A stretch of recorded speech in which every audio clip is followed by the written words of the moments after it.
sí, mira, jo tenia molt assumida ja la meva frustració de ser actor professional, la tenia molt assumida, molt clara, una dona, 2 fills, una sort, una família, tenia 39 anys, jo havia fet cine, havia fet teatre tota la vida, i quan va començar la televisió valenciana em van buscar per fer unes proves de doblatge, i jo tenia una certa experiència perquè en el cine que havia fet m'havia doblat a mi mateix, aleshores jo tenia ja una certa experiència en el tema. I per provar vaig anar a València, vaig fer proves, i vaig començar a doblar allà. Això va ser en l'any 87, finals del 87. Primers del 87, sí, no, primers del 87 va ser. Bé, i bueno, allí treballàvem per un tal Canal 10 que hi havia, que s'emitia des de Londres, i jo cada volta treballava més en això, cada volta més i cada volta més. I fins que primers del 89, en Tabalet, el meu amic Lluís Miquel, em va fer una proposta de deixar-me al banc i entrar fent un contracte en exclusiva en l'estudi per doblar. Bé, jo que estava molt fart de portar ja any i mig o 2 anys ja anant quasi tots els dies, acabava en el banc a les 3 i menjant-me un bocata i conduint, me n'anava a València, em passava la vesprada treballant, doblant, i després, per la nit, a les 10 de la nit, torno a tancar aquí, i a l'endemà de matí, a les 8 del matí, descansar al banc, vull dir que... Jo estava ja un poc cansat també del tema, i al fer-me aquesta proposta em va interessar, em vaig deixar al banc, em va apoyar moltíssim la meva família, i com de la manera que podíem fer, vull dir que sense aquest recolzament jo no ho haguera fet, però la meva mare em va recolzar molt en aquest aspecte, i efectivament em vaig deixar el banc i vaig anar a treballar allà.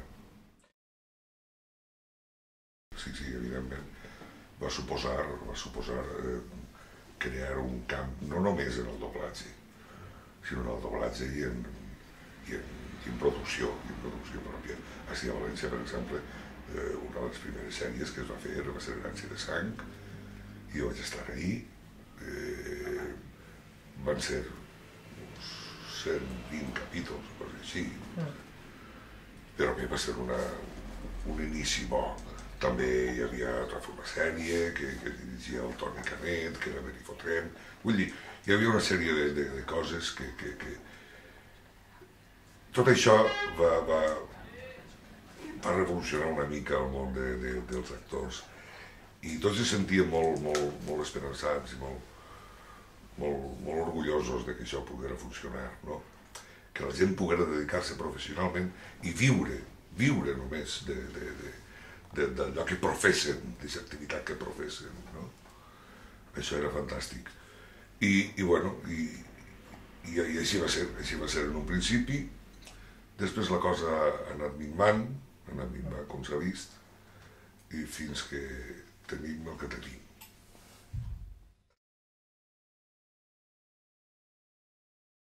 Alcoi sempre ha tingut una gran inquietud per l'art. Parlo de la meva joventut, puc dir-te que va ser quan va néixer La Cazuela, que va arribar a ser el Premi Nacional de Teatre, vull dir, en aquella època. També m'he donat una miqueta per la idiosincràsia alcoiana. Vull dir, Alcoi, històrica, geogràficament, a tots els nivells ha sigut un poble molt aïllat. Si hem volgut teatre, ens l'hem hagut de fer. Si hem volgut música, ens hem hagut de fer una simfònica. Si hem volgut, ens hem hagut de fer nosaltres. No ha vingut ningú a donar-nos coses. Bueno, per inèrcia, amics, la colla d'amics, podríem fer teatre, no estaria mal això, intentem-ho a veure, no?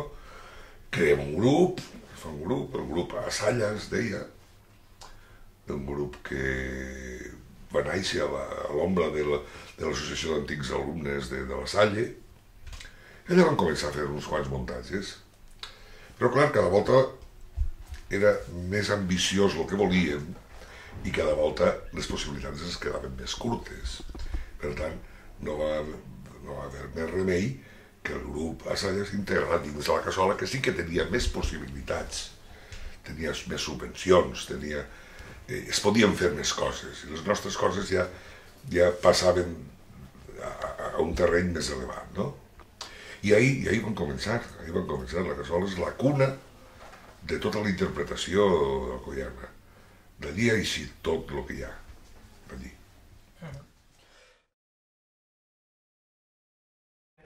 I jo la primera cosa que vaig fer en cinema va ser, amb Carles Mira, va ser la portentosa i miraculosa vida del pare Vicent. Ja va ser la meva primera experiència en cinema. Després d'això vaig fer un curt en Carlos Pérez, El mal de la cabanya. Després ja vaig fer Héctor, també en Carlos Pérez, amb l'Ovidi. I a partir d'ahir ja he anat fent coses. De fet, pràcticament jo, la majoria de les vacances que tenia en el banc, me les gastava fent coses d'estes de cinema, de teatre, anant-me'n per ahir i tal. Vull dir que, però sempre des d'un punt de vista limitat. Sabia que era molt difícil que jo poguera passar al plano professional. Era molt difícil, ho tenia molt assumit. I diria, bueno, jo vaig matant el meu cuc personal en això. Vaig fent això que m'agrada molt, m'ho passa molt bé, i encara que no puga viure d'això, si més no, el cos me s'ha quedat tranquil. I bueno, i així no va ser. Fins que després va arribar això, vaig anar. I m'ha anat prou bé. No em queixo en absolut, m'ha anat prou bé. Jo podria dir-te papers, personatges que d'alguna manera m'han marcat, que potser no té res a veure en el final, en l'obra final, no?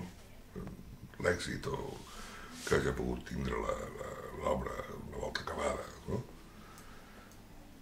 Però que en altres casos sí, no? Per exemple, el tio Ramonet de Gràcies per la propina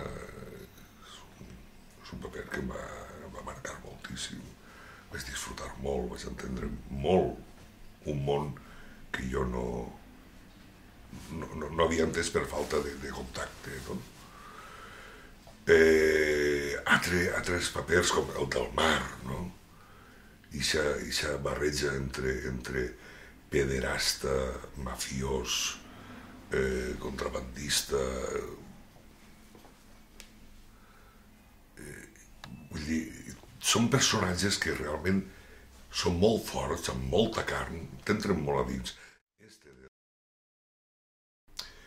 Sí, són personatges molt... Estic comentant i estic donant-me compte que realment són personatges que marquen, perquè tenen un punt sempre, és el punt de l'amor, a lo que siga, a qui siga, a família o no família, igual. Sempre són personatges així. No vull pecar de falsa modèstia, però realment és que jo em trobo molts defectes quan em mire. Hi ha poques voltes en les que dic, ahí has estat, ahí. Poquetes són, però algunes n'hi ha, no? Però la major part de vegades, hòstia, tio, has patinat per ahí no has entrat del tot, ahí t'ha faltat alguna cosa. Vull dir, si la gent... Si jo faig una cosa i la gent disfruta amb ella, jo estic ben satisfet. Encara que jo no estigui del tot satisfet amb ella, Les crítiques són les crítiques i estan molt bé quan són bones i estan molt bé quan no són tan bones, però que no, a mi no m'han influït mai, no m'han influenciat mai en cap sentit, ni positiu ni negatiu. Estic molt content d'haver treballat amb gent molt important, que jo els he vist feines soberbies, i estic molt orgullós d'haver treballat amb gent que veies que s'esforçaven moltíssim, encara que no arribaven, però estaven ahí donant el callo i volent. I, bueno, algun dia faran alguna cosa molt bona, segur. L'equip d'ambientació, d'art, venia de fer publicitat, no havia fet mai cinema, havia fet sempre publicitat. I en publicitat les coses són autèntiques. Si hi ha un got d'aigua és aigua, i si hi ha un got de whisky és whisky. Bé. Hi havia una seqüència en la que jo vaig a la tertúlia, Santiago Rossinyol se'n va a la tertúlia, entra al bar on tenia la tertúlia, s'acosta l'aparador i li diu al cambrer: lo de siempre, don Santiago. I diu don Santiago: lo de siempre. I ell veia absenta. I m'enfonen un got d'absenta així, que a les 8 del matí jo l'agafe i nyaca, i me l'enfona senceret. Jo no sabia què estava passant per ací. Era una bola de foc que anava entrant per ahí. Es comença a fer bé. Roig, blau marino, no ho sé. Van parar el rodatge, perquè jo no vaig poder continuar. Vam estar un parell d'hores allà, però es van pegar un puro els pobres xics d'art, perquè ells no ho sabien. Ningú no els havia dit que això havia de ser fictici. I em van posar absenta, pura i dura. Jo vaig enfonar una absenta, a més molt ben preparada, vull dir, en el seu això de gel allí, el gotet dins del recipient, una cosa preciosa. I jo l'agava, ja estava això, bonic que ho han fet, cloc.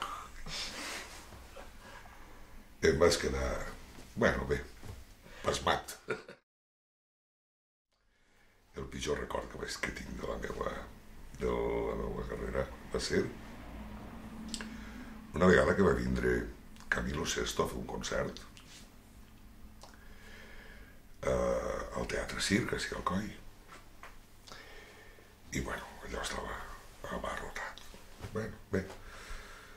A mi em van proposar que l'entreacte, antes d'això de Camilo Sesto, i els taloners, i antes d'això, que fera jo un sketch. Jo, Alma de Cántaro, vaig agarrar i em vaig preparar Los perjuicios del tabaco, de Chekhov, un monòleg d'uns 7 o 8 minuts. I és que allà i em poso a fer els perjuicios del tabaco. Comença tota la gent a xiular, estan esperant a Camilo. La gent allí va anar a sentir cantar Camilo, no a veure'm a mi fer un numeret allí d'interpretació. I va ser... el vaig acabar. Dignitat per damunt de tot. El vaig acabar. I quan vaig acabar me'n vaig entrar i prou.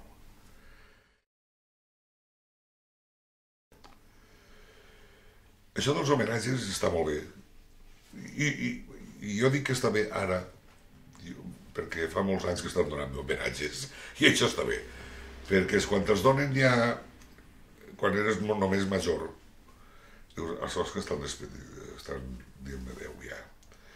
Però quan ja porta ja, donar compte, a mi em van fer el primer homenatge, tindria jo 40 i tants, 46 o 47 anys tindria jo, me van fer en cullera. I a partir d'allà me n'han fet uns quants. Vull dir que d'allà cap ací, dius, bueno, doncs no estan dient-me adéu des de tal dia, no? És evident. Per tant, em sembla molt bé. Si hi ha algo del que jo he fet que mereixca un reconeixement, doncs l'accepte sense cap pudor. Jo ja sóc un inquiet més. I tu?